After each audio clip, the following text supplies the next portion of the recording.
la diferencia fundamental, lo que divide a un católico de otro tipo de cristiano, es justamente el tema de la justificación. Es muy sutil en el sentido de que hay pequeños detalles que hacen grandes diferencias. Claro, el católico muchas veces piensa que tiene que hacer obras, hacer obras, hacer obras. No significa que hay una lista de buenas obras y una lista de pecados, y si ganamos en buenas obras a los pecados, vamos a ir al cielo. No, no, no, o sea, no es como que tenemos que tener un saldo a favor. En el cumplimiento de su voluntad es justamente que nuestras obras tienen mérito. Y yo pensaba, dije, o me está dando un paro cardíaco y me voy a morir, cosa que estaría muy bien, digo yo, en esta situación. Y para mí fue una señal muy clara de que de alguna manera me estaban sanando. Eso es lo que nosotros tenemos que predicar, ¿no? Que Cristo te cambia la vida, y cuando te la cambia siempre para bien.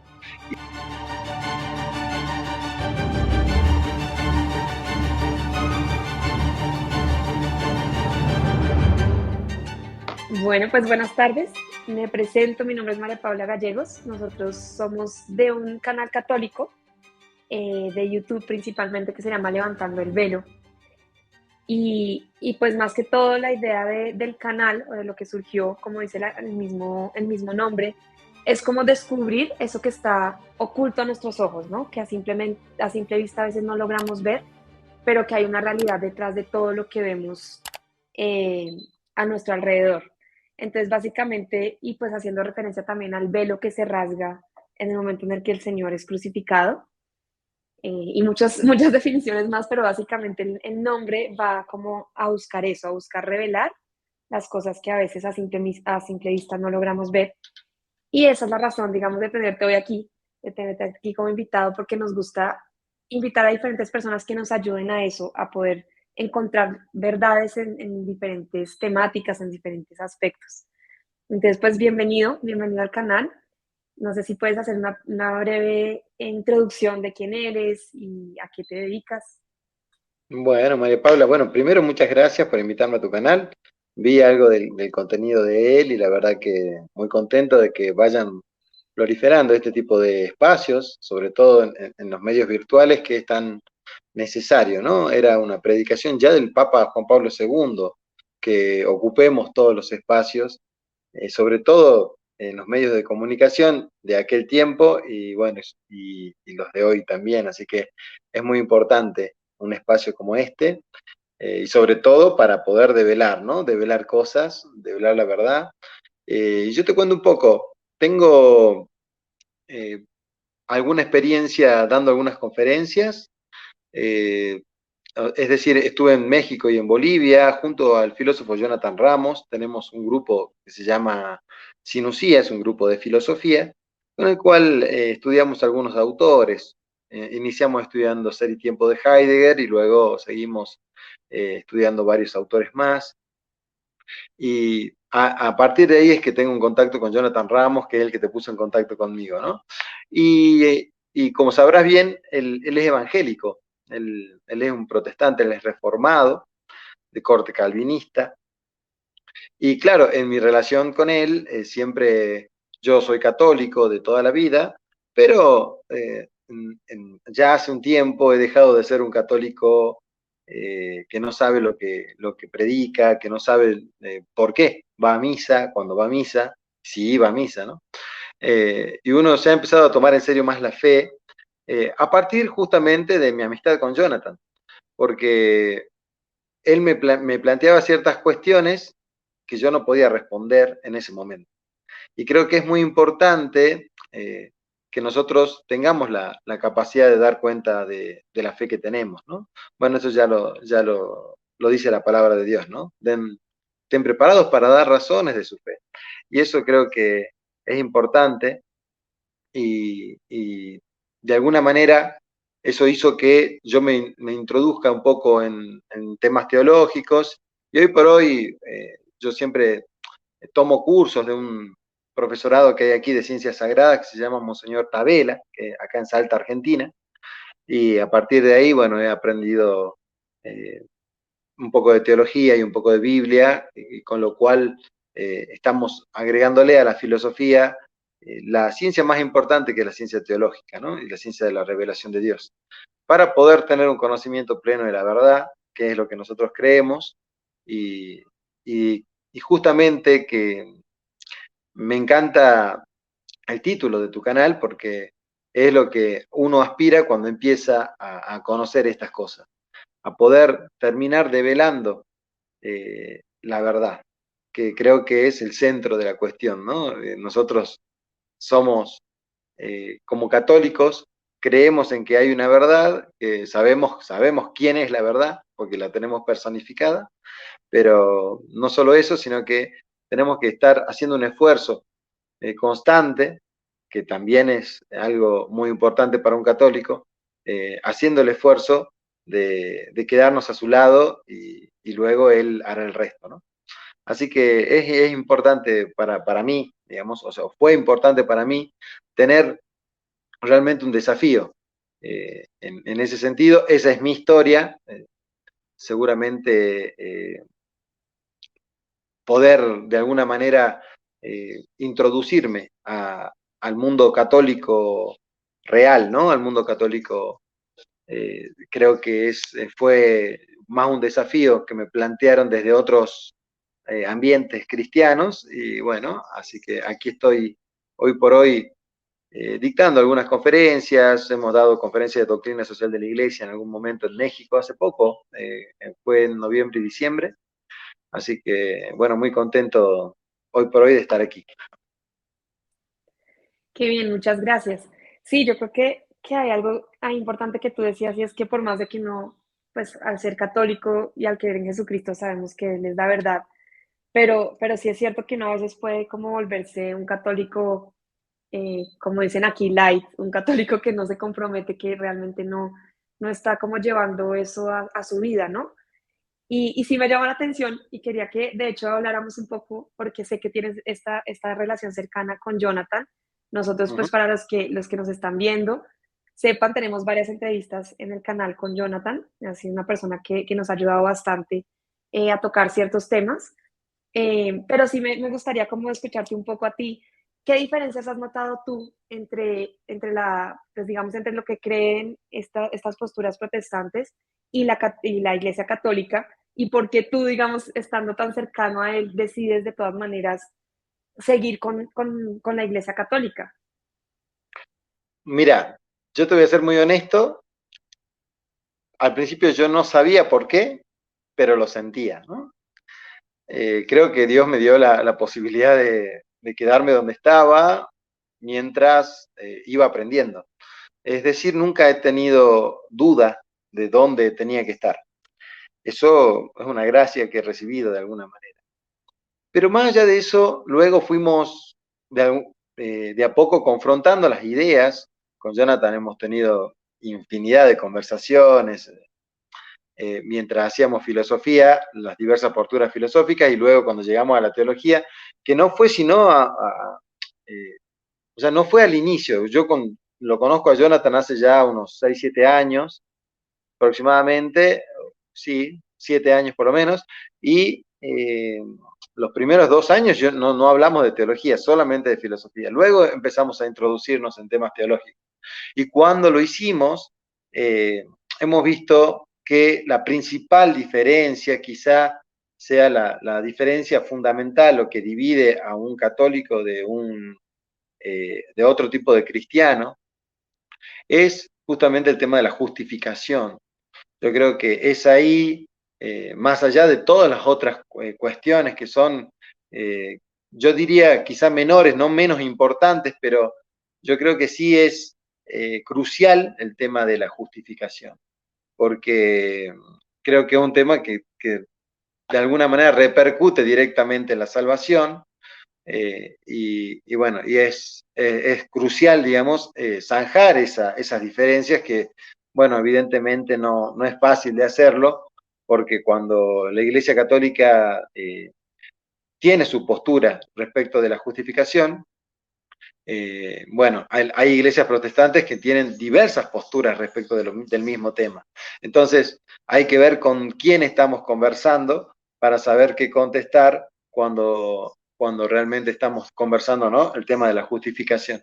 Y en el caso de la reforma, que es donde Jonathan está, él, eh, digamos, viviendo su fe, bueno, hay de alguna manera, nosotros seguimos un padre, o en particular leo mucho un padre que se llama Leonardo Castellani, es un cura argentino, que santafesino, que tiene muchos libros escritos, y él planteaba algo que es bastante interesante. Él decía, la Reforma, en particular Calvino, había logrado de alguna manera sistematizar una teología que, que de alguna manera cerraba. Es como que era coherente en toda su teología, cosa que es difícil en el resto de las posturas evangélicas, porque siempre hay algo que no cierra totalmente, ¿no? Pero digamos que la Reforma, incluso con Calvino, pudieron cerrar una doctrina que era coherente en sí misma. Ahora, bueno, él hace una crítica respecto de esta doctrina que era coherente, que planteaba un Dios que el cristianismo no tiene, en realidad, ¿no? Porque era como, bueno, un Dios, en particular, Castellani le dice, bueno, piensan que Dios puede llegar a ser un monstruo.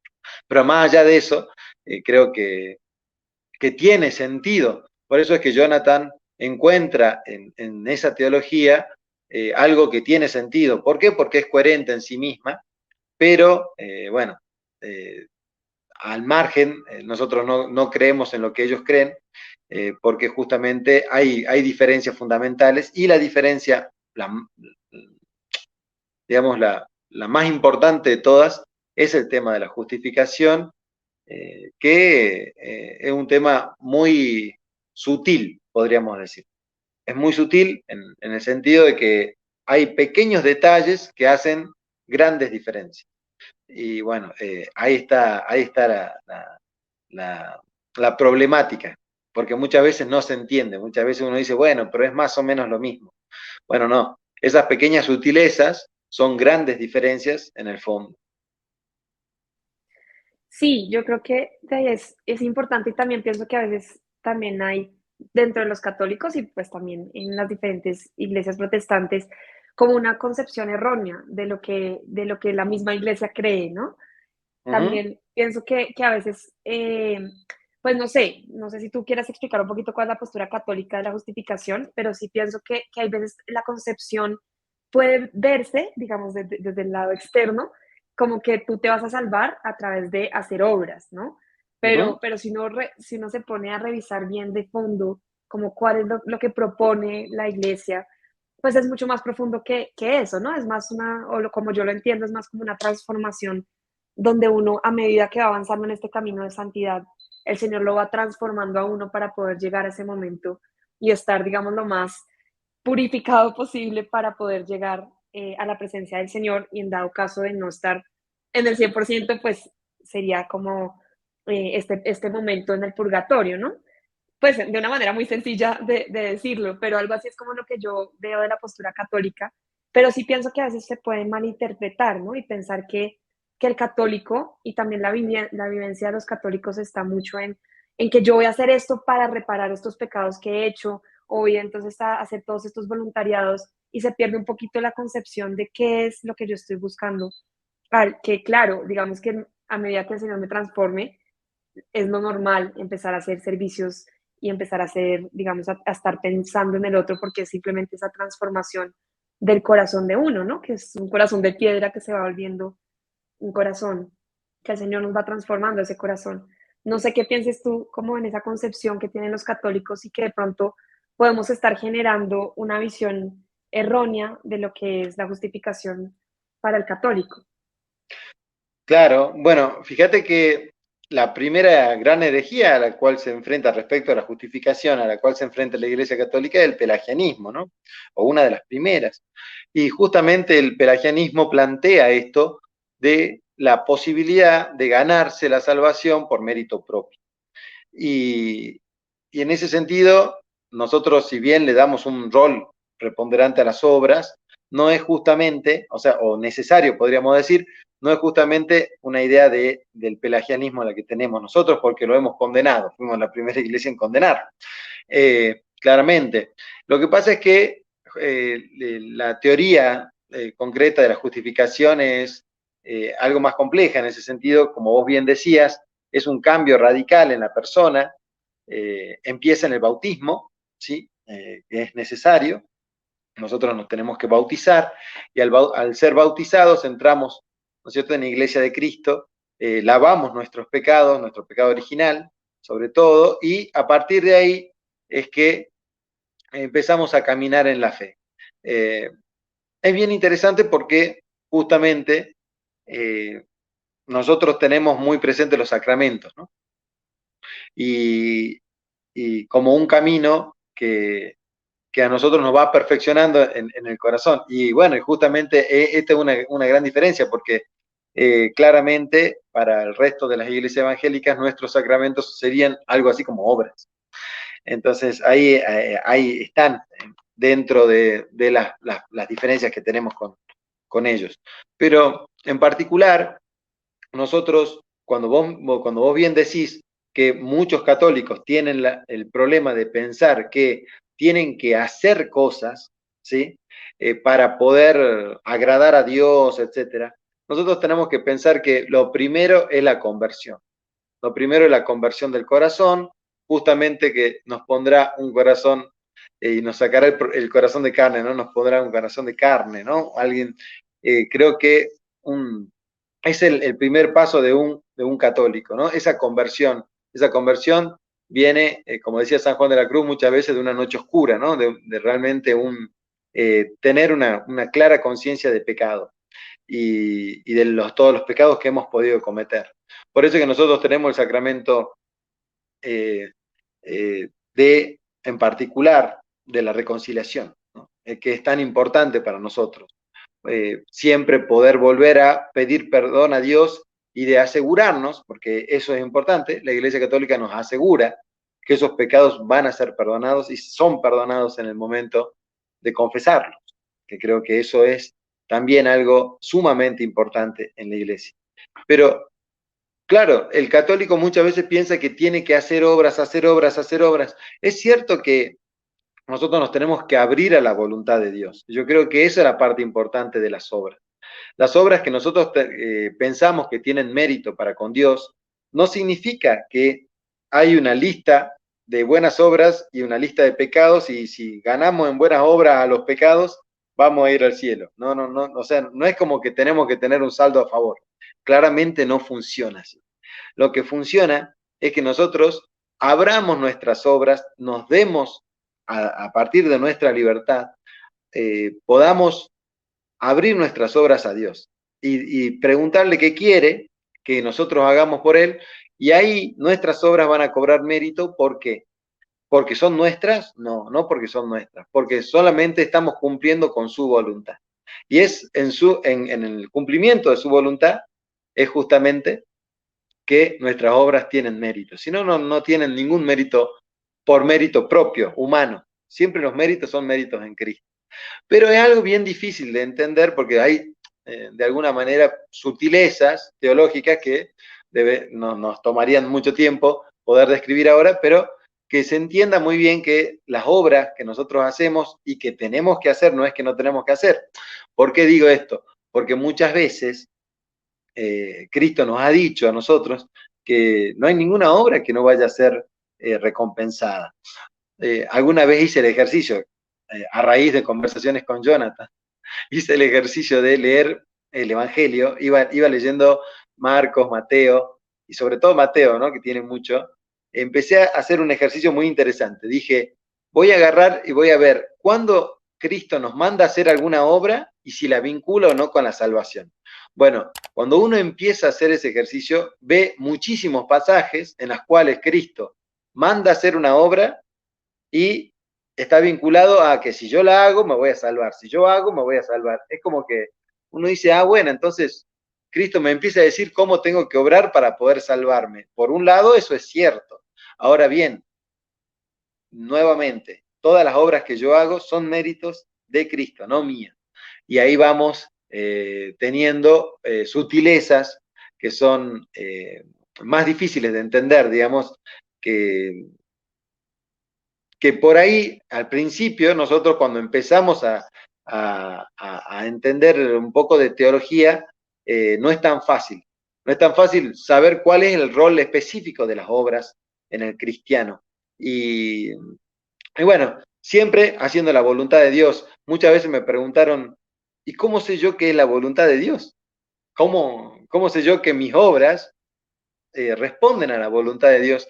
El Papa Francisco dice algo muy interesante que a mí me ayudó mucho, en particular. ¿Por qué? Porque el Papa Francisco dice que yo, cuando hago la voluntad de Dios y obro en función de la voluntad de Dios, esa obra me va a traer paz.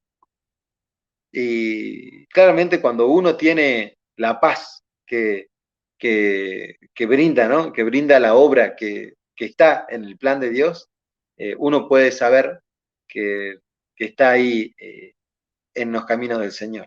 Así que bueno, eso podría llegar a ser uno de una señal, ¿no? Que mis obras son buenas. Sí, sí, yo creo que ahí me parece muy interesante lo que dices, bueno, varias cosas de lo que dijiste. Eh, pero hay una cosa que yo creo que te estabas diciendo y es como, no es tanto que yo tenga que hacer ciertas obras, pero sí es cierto que existe un camino de salvación, ¿no? Entonces Ujú. también es como ese escuchar el llamado del Señor y estar dispuesto a decirle sí en cada momento, ¿no? Y pienso que las obras como tal no es como algo mecánico y mágico o automático que tú haces esto, esto y esto y ya, sino que a cada persona también el Señor lo va como guiando, es como que te va dando la mano y te va diciendo, haz esto, ahora esto para uno mismo, ir como avanzando en este camino de fe que realmente para cada persona termina siendo algo muy diferente, ¿no? Porque cada uno tiene diferentes apegos, diferentes cosas que le cuestan en este camino y pienso que es como más ese escuchar el llamado y dejarse guiar por él, ¿no? Y otra cosa que me pareció interesante, todo hablas de los sacramentos, y de hecho quería que nos fuéramos un poquito a ese punto porque creo que es también un tema muy, muy fuerte en la diferencia, ¿no? Entre los católicos y los protestantes, y es pues que como todo y como esa misma mecánica que a veces tendemos a hacer, hoy pues que es miércoles de ceniza, me impresiona y yo voy a la iglesia, yo digo, o sea, uno va entre semana y eso normalmente está solo, pero hoy la iglesia estaba llenísima, ¿no? Y uno sí se cuestiona mucho, o sea, yo digo, obviamente uno no puede juzgar por qué está viendo cada persona, pero sí, por lo menos uno, lo primero que le hace a uno es cuestionarse, ¿y por qué hoy hay tanta gente y otros días no es así?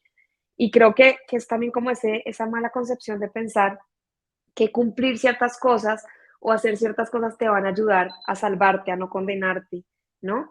Entonces también está como la confusión en el hecho de las obras, pero también creo que hay una confusión grande en los sacramentos. Pero a la vez, como si uno empieza a ver como este llamado al Señor en las obras, sí te está acercando a ese camino de salvación.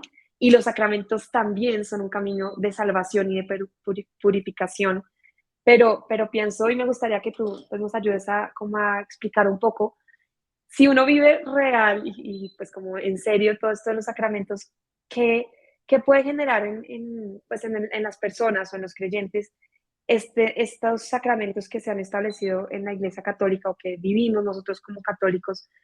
¿Cómo puede esto generar ese camino hacia la salvación? No sé si tú nos puedes contar algo y pues específicamente creo que un punto muy diferenciador entre protestantes y católicos es la misma Eucaristía, ¿no? ¿Qué es la Eucaristía para nosotros y cuál es la diferencia, digamos, que con el pan que ellos, digamos, que tienen en sus celebraciones? ¿Cuál es la diferencia? Bueno, serían esas dos preguntas para no alargarme. Bueno, eh, es bien interesante lo que decís. Yo tuve te lo cuento personalmente, tuve la experiencia de haber ido a muchas iglesias evangélicas, justamente con Jonathan, a hablar un poco de lo que es el progresismo, ¿no? Eh, en, en temas filosóficos que también terminan redundando en temas teológicos. Es muy interesante porque he podido ver de una manera muy directa cómo manejan ellos sus iglesias, sobre todo iglesias pentecostales. Y, y de alguna manera uno entiende que hay una diferencia muy grande en la sacralidad del oficio. Eh, una misa ya sea de Novus Ordo, tradicional, tiene un grado de sacralidad muy importante. Es decir, hay momentos en los cuales nosotros consideramos, bueno, como bien se sabe, el católico considera que la Eucaristía se hace presente, hay una transustanciación del cuerpo y la sangre de Cristo ahí, ¿no? Que eso que era pan y vino se hacen efectivamente Dios. ¿Sí? Ahí está Dios. Hace poco yo tengo un par de sobrinos que viven muy lejos y los veo una vez al año y cuando vinieron los llevé a la catedral y les explicaba, ahí está Dios y aquí vos te podés arrodillar a pedirle lo que sea a Dios, porque ahí está, ahí podés hablar cara a cara con ellos, con él. Y claro, ellos me miraban como un poco incrédulos, pero yo se lo decía con mucha seriedad, ¿no? Entonces empezaron a rezarle a Dios porque realmente me creyeron, digamos, lo que yo les decía. Obviamente en ese momento no lo van a entender. Hace falta otras cosas para poder entenderlo, pero lo primero es la fe, ¿sí? Creo para entender, ¿no? Decía San Agustín. Y creo que este es un gran primer paso. Poder creer que los sacramentos son el camino que nos ha dejado Cristo para poder acercarnos a la salvación. Porque que no los impone la Iglesia Católica, sino que la Iglesia Católica los desarrolla en función de órdenes de Cristo específicas. Y eso creo que es el primer paso para entender los sacramentos. Y, y claro, como se lo ha dejado a su iglesia es muy celosa respecto de este camino. Y los guarda. De hecho, dentro de la Iglesia Católica, vos lo sabés muy bien, hay muchísimas, podríamos decir, posiciones, porque hay gente que considera que no se están cuidando suficientemente los sacramentos, esto de comulgar en la mano, esto de no arrodillarse cuando uno comulga, bueno, etcétera, ¿no? Tenemos muchos modos, digamos, de que la iglesia fue adoptando para poder transmitir los sacramentos y que muchos no están de acuerdo. O sea, que hay peleas internas en la misma Iglesia Católica respecto de esto. Pero eso da cuenta también de que todos nos tomamos en serio que es un sacramento. ¿Sí? Ese camino que en el cual nos permite Dios santificarnos, nos ayuda en nuestro camino de santificación. No reemplaza nuestra voluntad, claramente, pero sí nos ayuda, nos fortifica, nos da gracia para poder, de alguna manera, estar en santidad, en gracia, y uno sabe cuando puede y el camino que tiene que recorrer para estar en gracia. A mí me gusta mucho cómo es que, en particular, estos sacramentos cuando nosotros nos confesamos, hacemos confesión, ¿sí? Que es el sacramento de la reconciliación, y la comunión, esos son dos sacramentos que la Virgen en sus apariciones repite constantemente. En todas sus apariciones, ella pide ayuno, oración, confesión y comunión. Ese es el camino que ella nos está proponiendo, ¿no? De alguna manera, todo el tiempo. Ayunen, oren, confiésense y comulguen.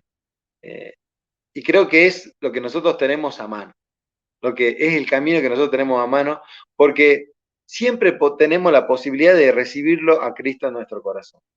En todo momento, la Iglesia Católica tiene misas en todo el mundo y en muchísimos horarios. Nosotros podemos ir allí, sobre todo en Latinoamérica, ¿no? Nosotros podemos ir a una misa. Latinoamérica tiene una bendición muy grande. Yo sé que en otros lugares del mundo no es así. Pero sí, la bendición de Latinoamérica es fabulosa en el sentido de que hay ciudades que tienen misa cada 2 o 3 cuadras, o sea, cada 300, 400 metros tienen misas, iglesias, o sea, está plagado. Yo cuando fui a México, fui a Puebla, impresionante la cantidad de iglesias que hay. Y bueno, la gente creo que tiene que entender un poco cuál es el rol esto, ¿no? De los sacramentos, como vos bien decías. Es el poder santificarnos cada vez más. Y cumplirlos no de manera mecánica, eso creo que una crítica muy justa que hace el protestantismo muchas veces al catolicismo, o al, podríamos decir no al catolicismo, sino al católico que entiende mal o que vive mal su catolicismo, ¿no? El que todavía no entiende muy bien qué es un sacramento o cómo debe vivir la vida en Cristo. Entonces, justamente, y que nosotros mismos nos hacemos esa crítica, por eso es justa. Básicamente nosotros la reconocemos como una buena crítica porque tenemos que saber que todo lo que hacemos lo hacemos con una, primero, desde un profundo acto de fe y segundo, sabiendo que eso que estamos haciendo tiene un significado en particular. Entonces tenemos que conocer los significados y en particular la Eucaristía, que es, podríamos decir, el centro del catolicismo, es el momento culmen y más importante del catolicismo, siempre es una misa y sobre todo en su consagración. Por eso hay un padre que es muy famoso, que bueno, ya fallecido, él es el padre Loring, ¿no? Es un sacerdote por el cual en las redes hay muchos videos de él, que es muy gracioso, pues, porque era un sacerdote que hacía un programa que se llamaba Para Salvarte, y él decía que lo más importante para él era sacerdote para dos cosas, y solamente dos cosas: confesar pecados y la misa, y hacer misa. Entonces él decía, yo dejo todo y hago misa. No importa lo que me paguen, yo dejo todo y hago misa. Confieso y hago misa. ¿Por qué? Porque así es el modo que nos ha dejado Cristo, un camino seguro, firme, por el cual nosotros podemos acceder a la salvación. Ahora, claramente, no es mecánico, cada vez que uno se confiesa tiene que hacer un acto de contrición, tiene que arrepentirse de su pecado, tiene que tener la valentía de confesarlo específicamente, porque muchas veces decimos, bueno, padre, ¿sabe qué? He robado, he mentido, pero no quiere contar el pecado, no quiere decirle ni a quién le mintió, ni cuánto robó, ni cómo robó, si piensa resarcir lo que hizo. No, esas cosas son más difíciles de hacer y forman parte de la confesión y muchas veces uno se olvida de eso. Entonces, por ahí, alguna vez Jonathan me preguntaba, ¿y qué pasa si te olvidas de un pecado?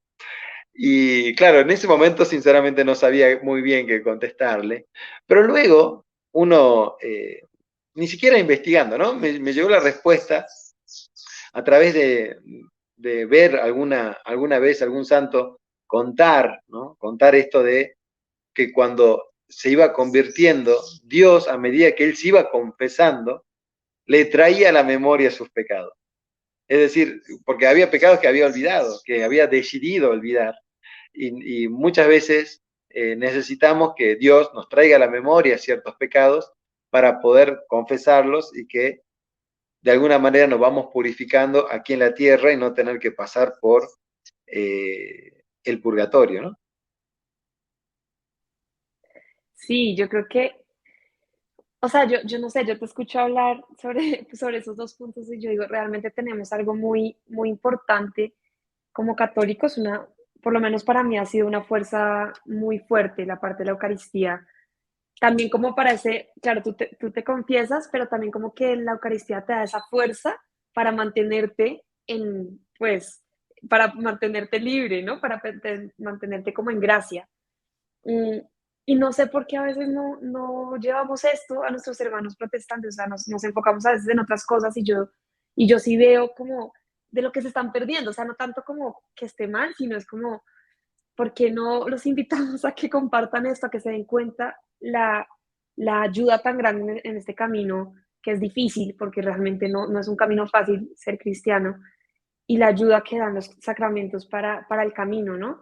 Yo, pues así como brevemente te cuento, yo realmente católica soy hace muy poco, hace más o menos 4 años, pues fui bautizada de chiquita y ya hace 4 años fue que decidí, digamos, como ya de adulta, hacer mi primera comunión, nunca la había hecho, Uh -huh. confirmarme, y sí veo, digamos, que la diferencia de cómo eran mis luchas en el momento en que yo estaba en la universidad sin ningún tipo de ayuda espiritual, digamos, en ese sentido, y cómo lo difícil que era salirse del pecado, ¿no? Como uno saber, estar consciente de que uno estaba cayendo en pecado, pero aún así no tenía la fuerza para alejarse, ¿no? Y ahorita yo, pues cuando empecé a comulgar, yo decía, si yo hubiera tenido esto en la universidad, ay, de cuánto me hubiera podido ayudar, o sea, la fuerza que genera eso. Y pues que creo que a veces no, pues hasta los mismos católicos no saben, ¿no? Lo que es. Pues y a uno también se le olvida, porque si uno fuera 100% consciente de esto, estaría por lo menos yendo a misa diaria, y pues yo no voy siempre a misa, ¿sí? Entonces como que también a nosotros se nos olvida el poder de la Eucaristía y que realmente está presente, ¿no? Y que realmente estamos comulgando y pidiéndole a Él que entre en nosotros y que habite en nosotros. Pero no sé, ¿tú qué piensas como por qué nosotros no, como católicos, no nos enfocamos en mostrarles esto a las personas que siguen a Cristo? Porque igual somos pues hermanos creyentes y seguidores de Jesucristo. Mira, en particular, vos diste en el clavo, compartimos la mirada, porque al ser el centro del catolicismo, la Eucaristía, yo siempre los invito a, a los hermanos protestantes a que empiecen por ahí, o sea, que empiecen por investigar en las propias escrituras cómo es que Cristo instituye la Eucaristía. Eh, y si bien muchos cultos reformados tienen la Santa Cena, bueno, luego viene otro paso que es quién puede instituirla, ¿no? O sea, dónde realmente está el cuerpo de Cristo, dónde realmente está esa conversión, esa transustanciación. Pero muchas veces creo que sería muy práctico, y hoy por hoy con la ciencia más todavía, por eso yo creo que el trabajo de Ricardo Gómez Castañón es fundamental, el tipo de un científico que estudia científicamente los milagros eucarísticos, que pueda darnos detalles de esos milagros para que se consideren realmente milagros y que podamos ver de cómo desde el milagro de Bolsena, cómo empezó a brotar sangre cuando un sacerdote eh, quería una señal porque oraba para saber si realmente estaba consagrando el cuerpo de Cristo o no, y al partir una hostia le empieza a brotar sangre de la hostia. Nosotros tenemos que ir en esos pasos o por ese camino. Tenemos que saber si ahí está el cuerpo de Cristo de otra manera. ¿Sí? Nosotros por fe sabemos que Cristo está ahí y que Cristo nos ha dejado ese sacramento de una manera específica. Pero a aquellos hermanos que necesitan más evidencia, también está ese camino, ¿no? El camino de la ciencia, hoy por hoy, que nos comenta que siempre en todo milagro eucarístico está el mismo grupo sanguíneo, el mismo corazón, y empezamos así, ¿no? A tener ciertas coincidencias de todos los milagros eucarísticos que han existido en la historia, que siempre es de la misma persona. Y es bastante interesante. Bueno, hay muchísimos detalles de los cuales podríamos hablar, pero yo los invito a que ellos, en particular, es lo que hago yo, los invito a que investiguen por ese lado, que es un lado más racional y que de alguna manera nos puede llevar a este otro lado, que es el lado de la fe. ¿Por qué? Porque todos los milagros eucarísticos que se han dado dentro de la Iglesia Católica, en el rito ordinario de una misa.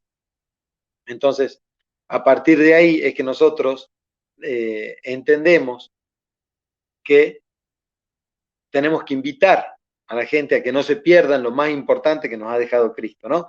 Que es Él mismo, ¿sí? Él se ha quedado, Él mismo, en la tierra a través de su iglesia. Entonces, para que nosotros podamos realmente tenerlo realmente dentro y que Cristo obre en nosotros, en nuestro corazón, yo creo que es muy importante que hagamos hincapié en que están invitados a esa cena, en que ellos pueden también acceder, obviamente cumpliendo con lo que tienen que cumplir, ¿no? Que es bautizarse y bueno, y prepararse para ello, pero está abierta la Iglesia Católica para todos aquellos que quieran eh, poder acceder a lo más preciado que ha dejado Dios en esta tierra y cómo cambia los corazones y cómo cambia la vida de las personas. Porque muy bien vos decís, realmente hay un sacramento de reconciliación que es de alguna manera preparativo o es lo que nos prepara a nosotros para poder recibir a Cristo de manera sana, ¿no? Y no hacerlo para nuestra propia condenación, diría San Pablo, ¿no? Hacerlo de una manera correcta. Nosotros necesitamos siempre entender esto. Es el momento culmen de la Iglesia Católica, de, de todo el cristianismo, que Cristo se haya querido quedar y que su sacrificio sea replicado en todo el mundo, un sacrificio incruento en este caso, pero en todo el mundo. Él es llevado, él mismo, en cuerpo y sangre, es llevado para que todo el mundo pueda hacerse de él, ¿no? Y yo en particular te cuento que tuve una pequeña experiencia respecto de la Eucaristía cuando viví una cierta crisis, no hace mucho, realmente quería comulgar, no podía comulgar por cierta situación personal que Dios me resolvió de una manera de la cual yo no esperaba, pero de golpe pude empezar a comulgar nuevamente. Cuando pude volver a comulgar en una misa donde yo voy, que es un lugar donde se comulga de rodillas, donde no, sé, no hay otra manera de comulgar, hay un comulgatorio, es decir, todos se acercan para poder comulgar de rodillas y donde solamente el sacerdote te entrega la hostia en la boca, o sea, ese tipo de cosas que se cuidan y que a mí me encantan. No estoy en contra del resto de las cosas porque la iglesia lo permite, pero bueno, a mí me parece que mientras más solemnidad le podamos rendir a nosotros, a Dios, es mejor y lo iremos aprendiendo de a poco, tampoco es un escándalo hacerlo de otra manera, pero simplemente cuando uno le da esa importancia, empieza a hacerlo de maneras que cada vez le dan esa solemnidad que tiene, ¿no? Que realmente entender que el Hijo de Dios es lo que estamos consumiendo, que es Dios mismo. Y en ese caso recuerdo haber comulgado y volver a mi asiento y estar de rodillas orando y, y, que en el pecho sentir algo así indescriptible. Yo te podría decir que sentía fuego en el pecho, en todo el pecho, no en una parte. Y yo pensaba, dije, o me está dando un paro cardíaco y me voy a morir, cosa que estaría muy bien, digo yo, porque en esta situación, y si no, bueno, no sé qué me está pasando. Eso me duró aproximadamente 15 minutos, o sea, terminó la misa y el padre empezó a dar unos discursos que él da unas conferencias justo después de misa, y yo seguía teniendo esto en el pecho hasta más o menos la mitad de su conferencia. Entonces me duró bastante. Y para mí fue una señal muy clara de que de alguna manera me estaban sanando, que es luego lo que me dijo mi confesor, ¿no? Bueno, hay modos que tiene Cristo de sanar, quizá ese sea uno. Y estas experiencias que yo pensaba muy locas, digo, muy extrañas, algo que solo me pasa a mí, bueno, luego cuando uno lo comenta en cierto círculo, entiende que mucha gente lo vive. Muchísima gente vive este tipo de experiencias y que claramente, si bien yo soy un privilegiado de Dios por poder ir, comulgar y tener esta experiencia con Él en la Sagrada Eucaristía, eh, está abierto a todos y a que todos tengamos este tipo de experiencias y a que todos nos pueda cambiar la vida. Creo que eso es lo que nosotros tenemos que predicar, ¿no? Que Cristo te cambia la vida y cuando te la cambia siempre para bien. Y creo que es una invitación, como vos bien decís, que hay que hacer, hay que repetir constantemente, porque, bueno, evidentemente es lo más importante que tenemos nosotros. Sí, bueno, pues gracias por compartir eso, porque sí, o sea, pienso que a veces a uno se le olvida lo fuerte que puede ser. Me imagino que para ti ese momento, pues después de tanto tiempo sin comulgar, debió ser también como, no sé si te pusiste a llorar, pero es que es como esa sensación, ¿no? Es como decir, "Ugh", es una cosa muy fuerte. Sí, sí, sí, totalmente. O sea, es algo que uno no puede creer, no puede creer lo que te Ujú, está sucediendo. Lo que pasa es que yo, hay algo que sí pienso que un protestante puede llegar a entender, que a mí me gusta, ¿no? Decir, Cristo no ha dejado de obrar, o sea, Dios no ha dejado de obrar porque se terminó de escribir la Biblia, ¿no? O sea, cuando nosotros, la Biblia es palabra viva para mí. La Biblia siempre tiene algo que decirme. Es un libro religioso, por ahí se confunde con un libro de teología. Bueno, no es un libro de teología, es un libro religioso, la Biblia. Es la palabra Biblia de Dios. Pero también Dios obra, o sea, obra, hace milagros, sigue haciendo milagros, se sigue apareciendo. Nosotros tenemos muchos santos a los cuales se les va apareciendo. A mí me parece muy interesante, yo había anotado acá un par de datos sobre la fiesta del Corpus Christi, hablando de la Eucaristía. Es bien interesante porque en 1208 se le aparece a Santa Juliana.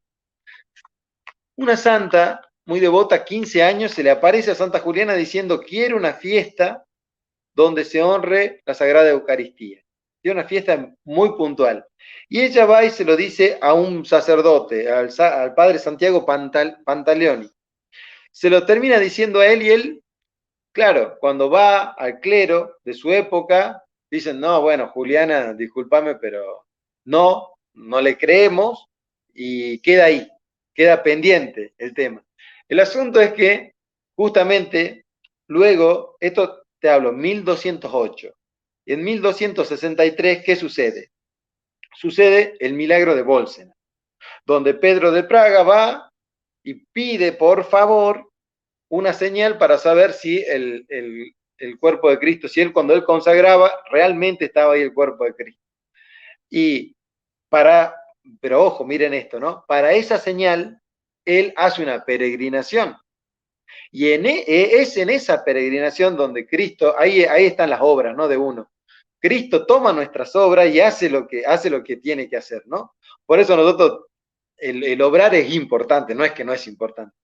Eh, lo que no tenemos que pensar es que por esas obras nosotros nos ganamos por nuestros méritos la salvación. Esa es la diferencia. Son distinciones sutiles, por eso no es fácil de entender. Pero él obró, ¿qué hizo? Se hizo una peregrinación a Roma. Y en esa peregrinación, durante la peregrinación, cuando está ahí en Bólsena, es donde él celebra una misa y le sucede esto. Le sucede que al partir la hostia empieza a brotarle sangre. Y le brotó tanta sangre, él no sabía qué hacer. Uno va a Bolsena y todavía están las manchas de sangre. Entonces nosotros entendemos esto y entendemos que Dios obra, realmente hace milagros. Y bueno, milagros de sanación, millones, millones. Entonces ahí está la diferencia. Yo creo que por ahí el protestante muchas veces piensa que los milagros y los profetas y todo ha quedado muerto en la Biblia, que está ahí, pero está en la Biblia. Hoy no se hacen, hoy Dios no se muestra con los milagros con los cuales se mostraba en la Biblia. Eso es lo que piensan algunos. Yo creo que no, que hay que volver a hablar de milagros, hay que volver a hablar de pecado, hay que volver a hablar de infierno, hay que volver a hablar de muchas cosas, porque realmente es lo que se está pidiendo. Y yo te voy a decir algo, la Iglesia Católica cuando pierde adeptos, los pierde por no hablar de estas cosas, los pierde por no hablar de lo sobrenatural, que es por excelencia lo que ella tiene que transmitir. Muchas veces en ciertos lugares, parte del clero de la iglesia se somete a más lo mundano, la problemática social, más que lo sobrenatural. Y creo que ahí hay una problemática, ¿no? Es un problema serio, porque sería una falta del primer mandamiento, amar a Dios por sobre todas las cosas, ponerlo por sobre todas las cosas. más allá de la problemática social, más allá de la problemática familiar, más allá del problema que yo tengo con mi marido, con mi mujer, más allá de mis hijos, más allá de todo. O sea, Dios es lo primero siempre. A partir de eso, las cosas se empiezan a acomodar. Bueno, buscar el reino de Dios y su justicia y el resto nos vendrá por añadidura. Es más de lo mismo, siempre, siempre es eso, ¿no? Y cuando Cristo también resume la ley en amar a Dios por sobre todas las cosas y al prójimo como a ti mismo, es lo mismo, sigue el mismo mensaje. Entonces creo que nosotros como católicos tenemos que volver a hablar de cosas sobrenaturales porque es lo que nos está faltando en muchos casos, hay casos en los que no, ¿no? Pero y a nosotros nos sobran santos, nos sobran cantidad de ejemplos para poder seguir esa santidad, porque yo creo que todos los santos se relacionan con hechos sobrenaturales. Dios se ha manifestado en ellos y a través de ellos y en sus vidas. Entonces nosotros podemos siempre, uno de los lindos caminos para acceder a la Iglesia Católica siempre es la vida y la biografía de un santo, ¿no?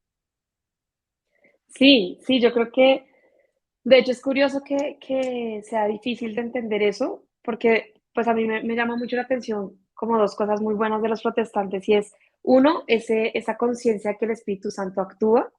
Entonces también, digamos que iría un poco a lo que tú estabas diciendo de la Biblia. Claro que sigue actuando porque está el Espíritu Santo, porque, o sea, la Biblia no se acabó con, digamos que con el Apocalipsis y ya hasta ahí se cerró, sino que pues seguimos nosotros en camino de salvación y la Biblia lo que tú dices es más, pues, o sea, es la palabra del Señor, pero para nosotros, para el momento en el que estamos viviendo también, ¿no? Y sí Uh-huh. es curioso que de pronto pierdan de vista ese otro aspecto si ellos saben que el Espíritu Santo actúa y lo tienen muy presente, ¿no? Lo tienen muy, a veces hasta más presente que algunos católicos que les cuesta entender cómo funciona el Espíritu Santo. Y también otro punto que me parece que es muy importante de los protestantes y que nos falta mucho a los católicos es un poco lo que tú estás diciendo ahorita de ir y contar las cosas, ¿no? Evangelizar. O sea, yo creo que ese punto se nos ha perdido bastante y estamos, digamos que muchas personas se han ido de la iglesia, yo creo que por falta de uno hablar de lo que es la iglesia católica, de lo que se encuentra, de los sacramentos, de todo lo rico que tiene y que el Señor decidió, digamos que dejarnos la iglesia para poder acercarnos a Él.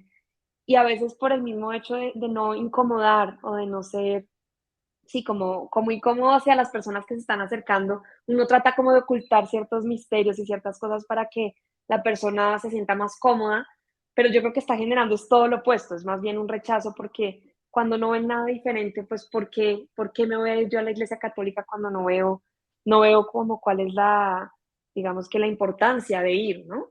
Entonces está también como esa confusión de decir, no, pues yo creo en Dios, pero yo lo hago en mi casa, yo oro a mi manera, yo hago las cosas a mi manera y nos falta como esa invitación de decir, no, oiga, es que el Señor nos está invitando a esto y no tener miedo, porque yo creo que una de las cosas es el miedo al rechazo, el miedo a que te miren mal, a que digan, pero estás enloqueció, como así que en la Eucaristía está el Señor presente, ¿no? Entonces uno trata como, no, sí, más o menos, no quiere decir las cosas como son.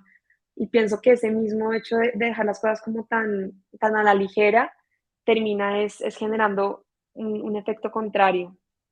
Y pues ahí con respecto al nombre del canal sería todo lo opuesto a levantar el velo, más bien es como dejar el velo así como está y no esforzarse por ese trabajo, ¿no? Sí, mira, de todo lo que decís, me vienen a la cabeza varias cosas. Una es que tenemos que dar testimonio a través de nuestra vida, cosa que es muy difícil.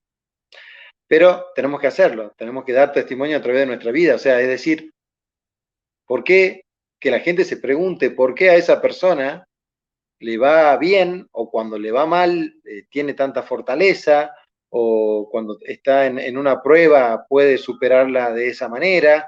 Porque, a ver, vamos a decirlo claramente, si ustedes piensan que ser cristiano es no tener pruebas, bueno, háganse budistas, no sé, pero acá cuando vos sos cristiano seguramente te van a llegar las pruebas, pero te van a llegar las herramientas, es decir, la gracia de Dios para poder superarla. Eh, si uno se aferra siempre a Dios y a su voluntad. Eh, eso por un lado, entonces nosotros tenemos que ser dar testimonio con nuestra propia vida. Eso por un lado. Luego, por otro lado, tenemos que prepararnos para dar razones de nuestra fe. Hay que prepararse de a poco. Uno puede ir preparándose en ciertos temas. Siempre yo diría que más que grande cantidad de temas, uno tiene que estar seguro de lo que sabe. Poquito, pero seguro. Como para ir avanzando, ¿no? De a poco. Y luego, siempre que uno esté dispuesto a evangelizar en todo momento, porque uno es cristiano cuando está en el hospital, cuando está dando clases, cuando es compañero en la facultad, cuando está con su amigo en la pileta, o sea, cuando está en todos lados. Nosotros somos cristianos siempre y ahí es donde nosotros tenemos que aprender a conversar de Dios con el resto. Yo creo que en ese sentido, cuando nosotros nos ponemos a disposición, Dios nos hace hablar lo que tenemos que hablar o lo que el otro necesita escuchar. Y quizás nosotros nunca nos enteremos, ¿no? Yo recuerdo a algún sacerdote contar que estaba en un avión y él sentía la necesidad de alguna manera, como él decía, como que había una voz que me decía que vaya y le predique a una persona puntual que estaba en un asiento en otro lugar.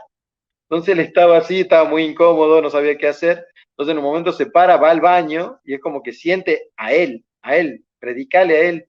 Y entonces le empieza a decir, bueno, Dios te ama, Dios quiere que vengas. Y el otro le dijo, sos un loco, que salí de acá y lo sacó. Y bueno, y él se fue a su asiento y nunca más lo vio a esa persona hasta 20 años después, que él lo fue a buscar y le dijo, yo estaba muy enojado con Dios, estaba muy peleado con Dios, pero lo que vos me dijiste me cambió. Y estuve muy peleado muchos años, pero siempre recordando lo que vos me dijiste. Y, y por eso lo fue a buscar, porque le fue a dar las gracias. Claramente, nosotros no sabemos cuál es el impacto que tiene nuestra, nuestra prédica en el otro. Pero no tenemos que dejar de hacerla y creo que es importante también conocer los contextos, ¿no? Porque muchas veces uno piensa que decir, no, no, si no te va a condenar, si no hace esto, o sea, hay muchas cosas que uno puede llegar a decir que son contraproducentes. Tratar de hacerlo bien, de alguna manera, es poder hacerlo y hacerlo bien, ¿qué significa? Uno dice, bueno, ¿y cómo hago? ¿Cómo sé que hacerlo bien? Hacerlo con amor, hacerlo como si vos le hablarías a tu hijo, a ese hijo que está recién aprendiendo la fe, uno dice, bueno, 4, 5, 6 años, hablarle a todos de esa manera, con ese amor que uno debería tratar a un pequeño. Bueno, así deberíamos tratarlo a todos. ¿Por qué? Porque muchos somos niños que está necesitado de ese cariño. Y quizá sea eso de lo que está necesitando en ese momento. Y muchas veces es el mismo Dios que nos va a guiar y nos va a dar las herramientas para poder ser su instrumento para construir un mundo de paz. Sí, sí, yo creo que eso que tú dices es muy importante, o sea, uno tiene que estar, como dice la palabra en 2 Timoteo 4:2, proclamar la palabra a tiempo y a destiempo y saber, o sea, yo creo que el Espíritu Santo es el que, como esa historia que contabas, es el que le dice a uno qué decirle a cada persona, porque claramente para cada persona es diferente cómo le llega, pero uno tiene que estar como en ese constante, como estar dispuesto a escuchar la voz del Señor para saber qué decirle a cada persona en el momento que uno se encuentra, pero no perder esas oportunidades, ¿no? Porque pienso que también se nos olvida que los pecados también son por omisión, o sea, uno también puede pecar muchas veces por no decir lo que el Señor quería que uno dijera en el momento que era adecuado. Y claro, siempre está el miedo, y yo pienso que el miedo viene, pues, digamos que yo pensaría que los demonios como tratando de callarte, de no le diga, no le diga, no le diga, y a uno le da susto como cómo va a reaccionar. Pero sí, en mi experiencia también he vivido mucho eso que tú dices, y es cuando uno logra vencer ese miedo y le dice a la persona o lo que uno tiene, lo que uno sabe o lo que le está diciendo la voz que le diga, el Espíritu Santo, uno logra decirlo, la reacción de la persona es a veces sorprendente a lo que uno pensaba que iba a pasar, ¿no? Entonces, uno no tiene el control de cómo va a reaccionar, pero sí de que si a uno le llega que uno debe decir algo, hay que decirlo así, así de pena, así uno crea que no va a ser bien recibida, ¿no? Pero sí, creo que sí es muy, muy importante en este camino. Y bueno, pues me parece muy chévere que tú, sobre todo siendo católico, pues eres un laico comprometido, que pienso que también hace falta eso en la iglesia, y es darnos cuenta nosotros como laicos que tenemos una misión muy importante en el mundo, porque los sacerdotes tienen su misión, tienen su, digamos que su ministerio, que pues parte de esto es ofrecer los sacramentos, pero nosotros tenemos también un ministerio muy importante y es también esa habilidad o esa facilidad que tenemos para poder llegarle a las personas que están lejos de la fe, a las personas que están en nuestros trabajos, en nuestras empresas, y a veces se nos olvida ese papel como de que nos corresponde, ¿no? O sea, no es tan opcional, no es como que si quieres, sino que si tú eres laico, más o menos estás diciendo, yo quiero aceptar esto y yo quiero que este sea mi ministerio, yo quiero ir a llevar la palabra a las personas que a veces no son tan fáciles de llevarle una palabra o de que estén cerca de los sacramentos. Y se nos olvida, no se, nos olvida esa importancia de nuestra misión como laicos, ¿no? No sé si tú has, cómo es pues en Argentina, de pronto me imagino que debe ser similar acá, pero acá se siente mucho eso, ¿no? Se siente que la responsabilidad le toca al clero y los laicos más asisten a misa, pero no es como un acto de yo tengo también un compromiso, o sea, yo también tengo que salir a evangelizar, yo también tengo que ayudar a mi parroquia, crear comunidad, todo eso siento que es una habilidad fuerte y que es lo que realmente haría como, como que fortalecería esos lazos en la Iglesia Católica y ayudaría a que más personas quieran acercarse, ¿no? Como esa acogida, ese amor. Claramente, claramente. Yo creo que es importante que el obispo tenga presente lo que dice Francisco, que la iglesia es una iglesia de salida. Es decir, que está, ¿no? Para la comunidad, está tratando de llevar la buena noticia, el evangelio para todos. Y luego, que claro, que tener un laicado que sea consciente de que es protagonista en el campo, que es totalmente el protagonista de llevar esa buena noticia, que no alcanza, porque hoy no hay tantos sacerdotes, lamentablemente. Antes en un seminario entraban 70, 80, 90 y hoy entran 5, 6, por lo menos acá en Argentina. Entonces, no existe, o hay una menor vocación, por eso hay que rezar mucho por las vocaciones sacerdotales, pero en esta circunstancia, que es la que estamos viviendo, le toca al sacerdocio común, porque también somos sacerdotes, ojo con eso, al sacerdocio común de los fieles, nos toca evangelizar. Y es muy, muy importante que tengamos ese rol, ¿no? Que podamos hacerlo. Y cuando tenemos una buena iglesia, una iglesia ordenada, una iglesia que de a poco va tejiendo sus lazos, le permite al laico formar parte de grupos comunitarios de la iglesia o le indica dónde buscar lo que está buscando, dónde encontrar lo que está buscando. Por ejemplo, hay muchas personas que me dicen, mira, yo la verdad que no sé dónde estudiar Biblia. No sé, porque no hay ningún lugar católico, porque de, protestante sí, pero católico, ¿de dónde entiendo yo que hay grupos de estudio de Biblia? Yo creo que es muy importante acercarse a la parroquia, hablar con el sacerdote, preguntarle dónde estudio, qué hay en la parroquia, quizá el sacerdote entendiendo la necesidad que vos tenés y que quizá tengan otros en algún grupo, pueda él crear el espacio que está faltando, etcétera. O sea, a partir de ahí creo que es importante que nosotros nos dejemos guiar por los pastores que están puestos para algo, ¿no? Por Dios, ¿no? Están consagrados para eso. Nos dejemos guiar por ellos, pero que también los impulsemos, o sea, les ayudemos a que se generen esos espacios donde todos estemos contenidos y donde todos podamos aprender más de la palabra de Dios, más de la teología de la Iglesia Católica y más, sobre todo, de cómo vivir la misión, ¿no? Cómo vivir la santidad, porque todos estamos destinados o de alguna manera Dios nos pide que seamos santos, sean perfectos como Él es perfecto, poder decir santos como Él es santo. Así que nosotros tenemos esa misión aquí en la tierra, tratar de ser santos, y bueno, para eso estamos llamados, ¿no? Para luego coronar con una visión beatífica que es justamente ver a Dios cara a cara. Sí, sí, yo creo que eso es importante, ¿no? Como darse cuenta que también hay que impulsar al sacerdote y generar también como esa, pues, entender que somos el cuerpo de Cristo y que no es más importante la cabeza que, pues como lo dice la misma escritura, ¿no? La cabeza que el brazo, que luego todos tenemos una función dentro de este cuerpo que en el fondo es el cuerpo de Cristo y a veces, pues si uno no quiere hacer su función, va a quedar el cuerpo como incompleto, ¿no? Entonces sí pienso que eso es importante.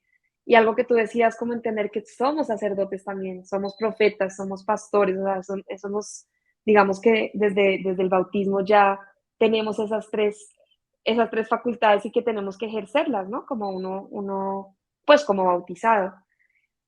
Ya que como para última cosita que te gustaría terminar, yo sé que tú y me contabas ahorita han hecho muchas giras y todo con toda esta parte de la batalla cultural, de cómo, pues, y siendo filósofo, me imagino que es un tema muy chévere, cómo van explicando a través de la razón y a través de la lógica cómo toda esta batalla o todas estas cosas se han ido incorporando a nuestra cultura. Pues enlazándolo un poco con el papel del laico, yo creo que ahí tenemos un papel muy importante, ¿no? En esa batalla cultural, como se le dice ahora. ¿Cuál es el papel del laico en esta batalla y qué podemos hacer cada uno de nosotros para, digamos, qué recomendaciones nos das tú, les das tú a las personas que nos puedan ver para ponerse, digamos, como la camiseta y no tener miedo de ir con la fe y mostrar las verdades de la fe, pero también en esta batalla cultural que nos ha ido como arrinconando cada vez más? ¿Qué recomendaciones darías tú como en esto? Bueno, primero que nada, hay que visibilizar la problemática lo más que se pueda. Nosotros necesitamos entender que hoy por hoy tenemos realmente esta batalla cultural de la cual vos estás hablando, realmente se está librando en la sociedad, con leyes muy concretas que impiden la vida, que, por ejemplo, leyes de eutanasia y de aborto, que son muy complicadas para cualquier sociedad y que son no solamente contrarias a Dios, sino contrarias a la dignidad humana en general, digamos. Y nosotros, o sea, de manera natural, podríamos decir. Entonces, realmente, primero, ser conscientes que hay una problemática que tenemos que enfrentar, porque todos nosotros tenemos familia, hijos, nietos, y bueno, y tenemos que pensar qué mundo estamos construyendo para ellos, ¿no? En qué mundo estamos permitiendo que se viva. Y eso por un lado, empezar siempre por casa, ¿no? Empezar concientizando a nuestros hijos, a nuestros nietos, a toda la familia para que sea fuerte eh, en su modo de pensar, ¿sí? En un modo de pensar cristiano y católico. Por otro lado, tenemos una doctrina social de la Iglesia donde contestar muchas de las preguntas que la sociedad se hace. O sea, la doctrina social de la Iglesia justamente hace eso, ¿no? Da un marco de referencia para que nosotros podamos ir ahí a contestar o a tener ciertas respuestas de las preguntas que se hace la sociedad coyunturalmente a través del tiempo. Eh, Siempre estar atentos a que podemos tener esas respuestas a mano. Y, por otro lado, no dar por sentada nada de lo que a nosotros nos parezca moralmente malo. O sea, no pasarlo por alto, porque si nosotros pasamos por alto las cosas que son malas, ¿sí? Estamos pecando por omisión, como vos bien decías.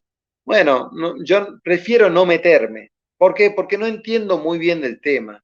Bueno, realmente la indiferencia es uno de los pecados más graves que tenemos nosotros, porque nosotros no podemos ser indiferentes frente a aquel que está lastimado al costado de un camino. Esto Cristo nos lo ha enseñado muy bien con la parábola del buen samaritano. La indiferencia no nos sirve a nosotros. Y en este caso lo que está tirado al costado del camino es la vida de mucha gente, ¿sí? De muchas personas que no van a poder nacer o que van a morir antes de tiempo porque estas leyes los permiten, o incluso estamos viendo amenazada la familia completa, el tipo de familia que Dios nos ha regalado. Entonces, necesitamos empezar a entender esto y a conversar con todos, con todas las personas. También tenemos que estar preparados para conversar con gente que piensa totalmente lo contrario. Y bueno, eso también requiere un poco de preparación, un poco de lectura, saber dónde recurrir, a quién recurrir para preguntar ciertas cosas. Usted siempre va a tener, nosotros tenemos la gracia, la gran gracia, que tenemos un magisterio espectacular. Es decir, la iglesia enseña casi todo lo que el mundo le propone. Tiene una opinión para muchísimas de las cosas que el mundo propone. Entonces nosotros podemos ir al magisterio de la iglesia a preguntar dónde leo esto, de dónde saco esta información, porque ojo, hay muchísima información dando vuelta y es muy complejo cuando no sabemos a qué recurrir. Y muchas veces caemos en fuentes que no son tan confiables o que nos pueden inducir incluso a casos de error. Entonces, bueno, creo que eh, es importante eso, ¿no? Saber que como católico tengo un magisterio. Y también hable con el sacerdote, vaya, pregúntele al sacerdote. Si el sacerdote no sabe, pregunte a otro sacerdote. Siempre está por ahí eh, la predisposición, ¿no? Para que nosotros podamos conocer. Pero eso es algo importante de entender. La Iglesia Católica escribe mucho, tiene muchísima gente dedicada a poder dar una idea acabada de la realidad que vivimos hoy. Y bueno, la realidad es que tenemos un relativismo moral muy complejo que decanta en muchas situaciones que vivimos hoy de la batalla cultural, que creo que la más grave es el aborto y la eutanasia como una gravedad porque se está terminando la vida de una persona, pero tenemos muchas otras situaciones muy complicadas y creo que en ese sentido hay que ponerse la camiseta y bueno, si usted quiere, tiene a disposición hoy por hoy con las tecnologías, tiene a disposición muchísima gente, muchísimos recursos para poder entender cabalmente la problemática y luego salir a la calle a defender lo que realmente hay que defender. Sí, sí, yo creo que sí es importante, sobre todo lo que tú decías ahorita de la formación. O sea, es cierto que una vez es por miedo o por miedo a ser ignorante en el tema, prefieren no hablar, pero esa no es la solución. O sea, la solución es lee más, investiga más, estudia más y fórmate, porque realmente es nuestra batalla en estos momentos, ¿no? Y entender también esta relación de la batalla cultural con la batalla espiritual. O sea, también hay una batalla espiritual detrás de todo esto y uno como cristiano debe abrir los ojos a esto y decir, bueno, si nací en este tiempo y esto es la problemática en este momento, pues es porque por alguna razón yo tengo digamos, que trabajar o que batallar en este momento con lo que nos tocó, ¿no? Entonces, como, creo que también es como como el compromiso del cristiano ante la situación actual. No nos podemos hacer los ciegos y pensar que simplemente porque yo oro, porque yo voy a misa, porque yo hago todas las partes espirituales y me alejo de la actualidad, voy a estar bien, porque pues también es un llamado del mismo Jesucristo a ayudar a las personas que están metidas en todo en estas confusiones del momento, ¿no? Claro, como decía la G, ¿no? Nosotros no somos del mundo, pero estamos en el mundo. Así que hay que hacerse cargo, hay que hacerse cargo del mundo y por más que sea gobernado por el maligno, ¿no? Que es el rey del mundo, nosotros tenemos un rey más poderoso y siempre tener en presente que el que siempre gana es Cristo. Así que bueno, tenemos que elegir de qué lado queremos estar, digamos, y tenemos la victoria segura. Eso es algo que nunca hay que olvidar, ¿no? Porque por ahí pareciera ser que estamos en una batalla donde está luchando el bien y el mal y depende de mí un poco quién va a ganar. No. La batalla espiritual, Cristo la ganó en la cruz. Así que bueno, eso hay que tenerlo siempre presente. Sí. Bueno, pues yo no quiero alargarme más porque me da pena contigo, pero realmente ha sido un espacio muy interesante. Muchas gracias por aceptar la invitación. Espero que, pues, que podamos tenerte más momentos, más espacios, poder compartir más temáticas. Y bueno, pues aquí siempre en Colombia estás bienvenido y en el canal también. Y muchas gracias de verdad por este espacio. para mí es el placer que ustedes me hayan convocado y que, bueno, esperemos estar en contacto pronto. Así que te agradezco mucho por el espacio. No, a ti, muchas gracias.